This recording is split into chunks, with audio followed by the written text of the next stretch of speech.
Good day, everyone. Welcome back to our channels. In this guide, I'm going to show you how to check who you're following on Facebook.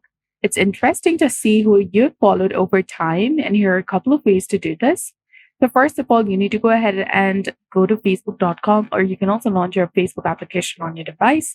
Click on your profile picture icon in the top right corner of the screen, and then click on your name to go to your profile section. Once you're in your profile page, you need to scroll down and click on the friends option, which is between about and photos. Go ahead and select it. And there you'll see the list of friends that you've added on Facebook. Beside that, you'll see the option of following. Go ahead and access it, and you'll see the list of pages or the people that you follow on Facebook. You can also check your friend request by clicking on the friend request option. And if you want to check to whom you have sent friend request, click on the friend request option, then select view sent request. And here it will show the list of people that you have sent request on Facebook. And from here, then you can cancel it or resend them the friend request.